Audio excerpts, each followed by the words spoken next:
بلوچستان کا ایک بڑا مسئلہ یہ ہے کہ بہت سے بلوچ سمجھتے ہیں کہ ان کی شناخت ختم کی جا رہی ہے۔ ٹرینیں اڑانے والوں کا لانگ مارچ کرنے والوں سے کوئی تعلق نہیں۔ بہرنگ بلوچ اور مولانا ہدایت اللہ کی سیاسی جدوجہد لیجیٹیمیٹ ہے، مسافروں کو قتل کرنے والوں کے ایکشنز دہشت گردی، شفاف الیکشنز اور حقوق کی جدوجہد کرنے والوں کو اگر ناکام کیا گیا تو یہ سپیس دہشت گرد ہی لے جائے گی۔ جو درہ بولان میں نوجوانوں کو جھوٹے خواب دکھا رہا ہے وہ ان کا ہمدرد تھوڑی ہے۔ نفرت کو بر وقت نہ روکا جائے تو ایک ایسی سوسائٹی بن جاتی ہے جہاں تباہ کرنے والے ہیرو اور تعاون کرنے والے ویلنز کہلاتے ہیں۔ کیا بلوچستان کی آزادی کا نعرہ ماڈرن نیشن سٹیٹس میں پورا بھی ہو سکتا ہے؟ کیا بلوچستان سے پاکستان کا الحاق ایک زبردستی کا فیصلہ تھا؟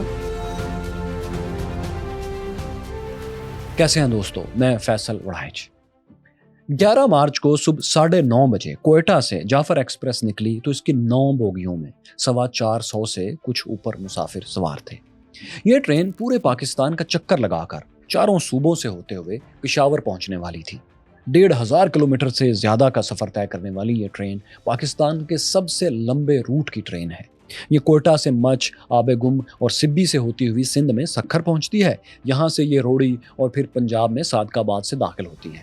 پنجاب میں لاہور راولپنڈی سے گزرتی ہوئی یہ ٹیکسلا کے قریب سے مڑتی ہے اور KPK میں داخل ہوتی ہے، جہاں پھر پشاور اس کی آخری منزل ہوتی ہے۔ اب یہ ٹرین چونکہ وہ واحد ذریعہ ہے جس کی مدد سے بلوچستان کے مسافر پاکستان کے تمام صوبوں میں بآسانی جا سکتے ہیں، اسی لیے بلوچستان سے آنے اور جانے کے لیے سب سے زیادہ یہی ٹرین استعمال ہوتی ہے۔ کوئٹہ سے نکلتے ہوئے اس ٹرین کی پٹری بھی نیشنل ہائی وے کے ساتھ ہی سفر کرتی ہے۔ کہیں کہیں سنگلاخ پہاڑی سلسلوں میں سڑک اور پٹڑی کا فاصلہ بڑھ جاتا ہے، لیکن چند کلومیٹر بعد یہ پھر قریب آ جاتی ہیں۔ جعفر ایکسپریس اور اس کے روٹ کو کئی مرتبہ بلوچ لبریشن آرمی اور اس کی ساتھی تنظیمیں تباہ کرتی رہی ہیں، اسی لیے اس ٹرین کے ساتھ کچھ سیکیورٹی اہلکار ضرور ہوتے ہیں۔ ان کے پاس اسلحہ بھی ہوتا ہے لیکن ایمونیشن بہت تھوڑا ہوتا ہے۔ چند درجن گولیاں ایک سیکیورٹی اہلکار کے پاس ہوتی ہیں اور بس۔ پھر اس ٹریک کی حفاظت کے لیے ہر کچھ کلومیٹر کے فاصلے پر پہاڑوں پر اونچی جگہوں پر FC کی چوکیاں بھی بنی ہوتی ہیں جو آنے جانے والوں پر نظر رکھتی ہیں۔ تو دوستو 11 مارچ کی صبح 9:30 بجے چلنے والی جعفر ایکسپریس دوپہر 1:30 بجے کے لگ بھگ اپنے روٹ کے سب سے ویران ایریا سے گزر رہی تھی۔ یہ وادی بولان کا علاقہ مشکف تھا جہاں سے سڑک ایک بار پھر ریلوے ٹریک سے میلوں دور چلی جاتی ہے۔ درہ بولان کے سنگلاخ پہاڑوں سے گزرتے ہوئے اس ٹریک میں 17 جگہ چھوٹی بڑی ٹنلز ہیں، لیکن یہ بہت تنگ ٹنلز نہیں ہیں۔ یہاں سے ڈبل ٹریک گزرتا ہے اور کافی کشادہ ٹنلز ہیں۔ یہاں سے ٹرین گزرتی ہے اور ہر ٹنل کا ایک نمبر ہے جس کے حوالے سے اسے شناخت کیا جاتا ہے۔ ان ٹنلز سے گزرتے ہوئے اور باقی ٹریک پر بھی جعفر ایکسپریس کی رفتار زیادہ سے زیادہ 40 کلومیٹر فی گھنٹہ ہوتی ہے، کیونکہ ایک تو یہ ٹریکس پرانے ہیں، راستہ مشکل ہے، اور پھر ہماری ٹرینیں بھی آپ جانتے ہیں ماشاءاللہ دوسری جنگ عظیم کے زمانے کی ہیں۔ 11 مارچ کو BLA اور ان سے منسلک دوسرے انسرجنٹ گروپس جنہیں پاکستان، امریکہ اور برطانیہ دہشت گرد جماعتیں ڈکلیئر کر چکے ہیں، ان کے انسرجنٹس نے 8 نمبر ٹنل کے قریب ایک FC پوسٹ پر حملہ کر کے 3 جوانوں کو موت کے گھاٹ اتار دیا جو کہ یہاں ٹرین ٹریک کی حفاظت کے لیے موجود تھے۔ پھر اوپن ایریا میں انہوں نے ٹرین کی پٹری کے نیچے بارود انسٹال کر دیا اور انسرجنٹس خود اونچی جگہوں پر پوزیشنز لے کر چھپ گئے۔ جو ویڈیو BLA نے اس کے بعد جاری کی اس کے مطابق جب ٹرین اس جگہ سے گزری جہاں بم نصب تھا اور انسرجنٹس پوزیشنز لیے ہوئے تھے تو ٹریک دھماکے سے اڑ گیا۔ ٹرین سست روی سے کچھ دور جا کر رک گئی۔ پچھلی 2 بوگیاں بھی اچانک دھچکے سے پٹڑی سے اتر گئی۔ جیسے ہی ٹرین وہاں رکی تو دہشت گردوں نے جو ہائر پوزیشنز لیے ہوئے تھے انہوں نے مسافر ٹرین پر راکٹ لانچرز اور مشین گنوں سے حملہ کر دیا۔ ٹرین میں موجود ایک حوالدار نے بتایا ہے کہ کیسے اس نے اور اس کے ساتھیوں نے اپنی محدود گولیوں سے 1.5 گھنٹے تک ان کا مقابلہ کیا، لیکن جب ان کی گولیاں ختم ہو گئیں، ان کے پاس ایمونیشن نہ رہا تو انہوں نے اپنی گنز کھڑکی سے باہر پھینک دی، جس کے بعد پھر ٹیررسٹ ٹرین کے اندر داخل ہوئے اور ایک ایک بوگی میں جا کر انہوں نے لوگوں کے شناختی کارڈز دیکھ کر نام اور ذات پوچھ کر انہیں الگ الگ طریقے سے ٹریٹ کرنا شروع کیا۔ سرائکی، پنجابی، پشتون، بلوچ اور سرکاری ملازمین کو الگ الگ گروپس میں باہر نکال کر بٹھانا شروع کیا گیا۔ ان سب کے پاس واکی ٹاکیز تھے اور یہ اس پہاڑی سلسلے سے باہر دور غالباً افغانستان میں اپنے ہینڈلرز سے رابطے میں بھی تھے۔ انہی ہینڈلرز کو وہ فون پر بتاتے تھے کہ ان کے سامنے کس شناخت کا مسافر ہے جس پر انہیں واکی ٹاکی پر پھر ہدایات ملتی تھی، اور انہی ہدایات کے مطابق وہ مسافروں کو 3-3، 5-5 کے گروپس میں سب سے الگ کر کے کھڑا کر دیتے تھے اور پھر گولیاں مار کر ان کو ہلاک کر دیتے تھے۔ یہ واردات جس جگہ کی جا رہی تھی یہاں سے مین روڈ دور تھی۔ 11 مارچ ہی کو شام کے قریب ہیلی کاپٹرز اور ایف سی کے جوان اس جگہ کے قریب پہنچ چکے تھے، لیکن ابھی آپریشن شروع نہیں ہوا تھا۔ اس وقت ڈرون اور سیٹلائٹس کے ذریعے سرویلنس جاری تھی۔ اس وقت ٹرین میں موجود ایک بچ جانے والے سرکاری اہلکار نے بتایا کہ کس طرح حملہ آور پھر آپس میں باتیں کرنے لگے اور ہم پر 6-7 ساتھیوں کو پہرے دار بٹھا کر چلے گئے۔ انہی 6 سال لوگوں میں وہ 3 خودکش بمبار بھی تھے جو ایک ڈرون ویڈیو میں یرغمالیوں کی ٹولیوں کے قریب بیٹھے ہوئے نظر آ رہے ہیں۔ جب یہ سب ہو رہا تھا تو بی ایل اے کے حامی سوشل میڈیا اکاؤنٹس اور انڈین نیوز چینلز پر ایک جشن کا سماں تھا۔ کچھ نیوز اداروں اور سوشل میڈیا اکاؤنٹس سے بی ایل اے کی ایک پریس ریلیز بھی جاری کی گئی کہ انہوں نے 200 سے زیادہ مسافروں کو، جن میں سیکورٹی پرسنل زیادہ ہیں، انہیں اغوا کر لیا ہے اور 48 گھنٹے میں اگر ان کی ڈیمانڈز پوری نہ کی گئیں تو وہ ان سب کو ہلاک کر دیں گے۔ ڈیمانڈز میں انہوں نے اپنے ساتھیوں کی رہائی خاص طور پر مانگی تھی، لیکن بعد میں یہ خبریں غلط ثابت ہوئیں کیونکہ انہوں نے جعفر ایکسپریس کے مسافروں کو قتل کرنا تو شروع کر دیا تھا، لیکن ابھی تک اتنی بڑی تعداد میں لوگوں کو یرغمالی بنا کر کسی محفوظ مقام پر اس جگہ سے باہر دور نہیں لے جا پائے تھے، کیونکہ جب ٹرین وقت پر اگلی چوکی کے قریب نہیں پہنچی تو تمام علاقہ چاروں طرف سے فوجی ہیلی کاپٹرز اور ڈرونز کے نرغے میں آ چکا تھا۔ ایسے میں اتنی بڑی تعداد میں 200 کے نمبر میں لوگوں کو کسی خفیہ مقام پر لے جانا، چھپانا انسرجنٹس کے لیے ممکن ہی نہیں تھا۔ رات کے اندھیرے میں کچھ مسافر فرار بھی ہوئے اور ان پر بی ایل اے نے پیچھے سے فائرنگ بھی کی، جس سے کہ بھاگنے والوں میں سے کچھ مارے گئے، کچھ زخمی ہو گئے، لیکن بہت سے لوگ نیچے آبی نالے تک پہنچنے میں کامیاب ہو گئے۔ یہ ایک پراپر ہائیڈ آؤٹ تھی، یہاں لوگ چھپ سکتے تھے۔ پھر انہی میں سے کچھ لوگ قریبی ایف سی کی پوسٹ تک بھی پہنچ گئے اور انہی نے یہ ساری کہانی سنائی جس کا کچھ حصہ ہم آپ کے سامنے رکھ رہے ہیں۔ 11 مارچ کی دوپہر 1:30 بجے شروع ہونے والے اس خوفناک ڈرامے کا ڈراپ سین اگلے دن صبح ہونا شروع ہوا، جب ایئر فورس، ایف سی اور ایس ایس جی کمانڈوز کا باقاعدہ ریسکیو آپریشن شروع ہوا۔ ایس ایس جی کی زرار کمپنی کے کمانڈوز نے جعفر ایکسپریس کے گرد اتر کر یہ ریسکیو آپریشن شروع کیا تھا۔ ان کے کمانڈوز نے بقول D G I S P R بغیر کسی ایک بھی یرغمالی کو نقصان پہنچائے بی ایل اے کے تمام انسرجنٹس کو ہلاک کیا اور آپریشن 12 مارچ کی شام کو مکمل ہو گئے۔ آئی ایس پی آر اور وزیر اعلیٰ بلوچستان سرفراز بگٹی کی جانب سے تفصیلات 14 مارچ کو شیئر کی گئیں۔ جو معلومات شیئر کی گئیں اس کے مطابق یہ ہے کہ 33 دہشت گرد تھے اور ان تمام کو آپریشن میں ہلاک کر دیا گیا، جبکہ 23 مسافروں کو بی ایل اے گنرز نے قتل کیا اور 3 وہ اہلکار تھے ایف سی کے جن کو آپریشن سے پہلے بی ایل اے نے پوسٹ پر جا کر قتل کیا تھا۔ سیٹلائٹ اور سرویلنس ڈرونز کی مدد سے کمانڈوز نے آپریشن کے وقت یہ معلوم کر لیا تھا کہ مسافروں کی ٹولیوں میں بیٹھے ہوئے خودکش بمبار کون کون سے ہیں۔ انہیں ہی زرار کمپنی کے سنائپرز نے ایک ساتھ نشانہ بنایا، جس کی وجہ سے ان کے قریب بیٹھے مسافروں کی زندگیاں پھر بچ گئیں اور انہوں نے مختلف سمتوں میں دوڑ لگا دی تھی۔ رپورٹس کے مطابق آپریشن میں کسی بی ایل اے انسرجنٹ کے زندہ پکڑے جانے کی خبر نہیں ہے۔ اگر اس آپریشن میں کوئی بی ایل اے ممبر زخمی پکڑا بھی گیا ہے تو یقیناً اسے سامنے نہیں لایا جائے گا، کیونکہ اگر اس کا بتا دیا گیا تو پھر اسے پوری عدالتی کارروائی سے گزارنا پڑے گا، اور یہ بات انسرجنسی سے لڑنے والوں کو زیادہ پسند نہیں آتی، کیونکہ ان کے مطابق ایسا کرنے سے وہ دشمن پر لیوریج کھو دیتے ہیں۔ تو خیر دوستو، 2 دن کے دوران تقریباً 36 گھنٹوں میں 36 آورز میں جعفر ایکسپریس ہوسٹیج کرائسس کا باب بند ہو گیا، لیکن بی ایل اے کا سمر آفینس اور اٹیکس ابھی ختم نہیں۔ ان کے خیال میں ان کے پاس مومنٹم ہے، اس حملے کے بعد بھی خدشہ ہے کہ وہ مزید اٹیکس کریں گے، کیونکہ انہوں نے پچھلے سال 2024 میں دیگر اپنی ساتھی تنظیموں کے ساتھ مل کر 225 لوگوں کو بلوچستان میں قتل کیا ہے، 171 دہشت گردی کی کارروائیاں کی ہیں، جبکہ آئی ایس پی آر کے مطابق انہوں نے مجموعی طور پر 2024 اور 5 میں 1250 دہشت گردوں کو ہلاک کیا ہے، اور اس دوران 563 جوانوں کی جانیں بھی قربان ہوئی ہیں۔ ڈان نیوز میں ان حملوں کی ڈیٹیلز چھپی ہیں، جن کے مطابق اس سال انہوں نے 5 فروری کو تربت میں حملہ کر کے 6 لوگوں کو ہلاک کیا بی ایل اے اور اس کی ساتھی تنظیموں نے۔ 9 جنوری کو خزدار میں ایک بڑا حملہ کیا جس میں نادرا آفس، میونسپلٹی اور ایک بینک کو نشانہ بنایا گیا۔ یہ ایک بہت بڑی کارروائی تھی جس میں بی ایل ایف اور بی ایل اے کے 80 انسرجنٹس نے حصہ لیا۔ 9 کروڑ روپیہ بینک سے لوٹ لیا گیا، سرکاری عمارتوں کو آگ لگا دی گئی، اور اس کے بعد یہ سب لوگ فرار ہو گئے۔ 1 فروری کو کلات میں اٹیک کیا اور 18 لوگ ہلاک کیے۔ 19 فروری کو ڈیرہ غازی خان روڈ پر بسوں سے اتار کر پنجاب جاتے ہوئے 7 غیر بلوچوں کو شناختی کارڈ دیکھ کر قتل کر دیا گیا۔ 3 مارچ کو پھر ایک خاتون نے کلات میں ملٹری کانوائے پر خودکش حملہ کیا۔ اسی طرح پنجاب سے آنے والے مزدوروں کو شناختی کارڈز دیکھ کر قتل کر دینے والے واقعات مسلسل جاری ہیں۔ ان ساری وارداتوں میں آپ کو ایک پیٹرن ضرور نظر آئے گا، وہ یہ کہ کوشش ان تنظیموں کی طرف سے یہ ہو رہی ہے کہ بلوچستان کا رابطہ، اس کی مرکزی شاہراہیں، اس کے روڈز اور ریلوے لائنز کو کاٹ دیا جائے اور بلوچستان کا باقی پاکستان سے رابطہ ختم کر دیا جائے۔ جیسے طالبان مذہب کے نام پر دہشت گردی کرتے ہیں، ایسے ہی بلوچ قومیت کے نام پر BLA اور BLF اور ان کی تنظیمیں ایک ٹیرر قائم کرنا چاہتے ہیں تاکہ کوئی اور غیر بلوچ بلوچستان میں آتے ہوئے ہی خوف کھائے۔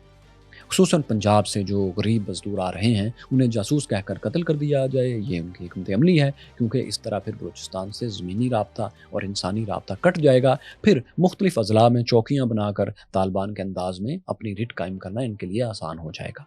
دوستو، ان ساری کارروائیوں کی یہ مختصر ڈیٹیل دیکھتے ہوئے آپ کسی صورت بینک لوٹنے والوں، ٹرینیں اڑانے والوں کو اور غیر بلوچیوں کے گلے کاٹنے والوں کو انسانی حقوق کے لیے جدوجہد کرنے والے یا ناراض لوگ نہیں کہہ سکتے۔ ان کے ایکشنز اپنی ہر ڈیفینیشن میں دہشت گردی ہیں۔ ان کا واضح مقصد ایک ایسا انریسٹ پیدا کرنا ہے، ایک ایسا مسلسل کیوس پیدا کرنا ہے جو گلوبل پرسپیکٹو میں ایک ورلڈ پاور، ایک گلف سٹیٹ اور اس کے اتحادی کو اسٹریٹجک فائدہ پہنچا سکے۔ آپ نے ایک BLA انسرجنٹ کی وہ ویڈیو ضرور دیکھی ہوگی جس میں وہ پاکستان اور چینی صدر شی جن پنگ کو دھمکیاں لگا رہا تھا، لیکن ان میں وہ امریکہ یا ایران یا اور کسی ملک کا نام نہیں لیتا، ان ویسٹرن اور ایسٹرن ممالک کا جن کا انٹرسٹ اس خطے میں ان کے ساتھ جڑا ہوا ہے، کیونکہ اس وقت ان کا انٹرسٹ الائن ہے کہ وہ پاکستان اور چین کو انگیج رکھیں اور کسی صورت CPEC کو مکمل نہ ہونے دیں۔ ٹرینیں اغوا کرنا اور 24 گھنٹوں میں 12 شہروں میں 12 دھماکے کوآرڈینیٹ کرنا بیرونی مدد اور لوکل سپورٹ ان دونوں کے بغیر ممکن نہیں، جو کہ انہیں حاصل ہے۔ جو لوگ اس طرح کے اٹیکس کرنے والوں کو، ان کارروائیاں کرنے والوں کو ناراض بلوچ یا حقوق کی جنگ کرنے والے کہہ رہے ہیں، وہ سادہ لو ہیں، دہشت گرد ہیں، چاہے وہ مذہب کا نام لیں یا کسی قومیت کی محرومی کا۔ جو لوگ بلوچستان کے لوگوں کے لیے سول رائٹس کی موومنٹ چلا رہے ہیں وہ تو بالکل درست ہیں۔ ان کی مسنگ پرسنز کی ڈیمانڈ کے ساتھ ہمیں کھڑا ہونا چاہیے، ہم کھڑے ہیں۔ جہاں پورے پاکستان میں انسانی حقوق اور سویلین بالادستی کے لیے ایک سیاسی جدوجہد جاری ہے، بلوچستان کی جدوجہد بھی اسی کا حصہ ہے۔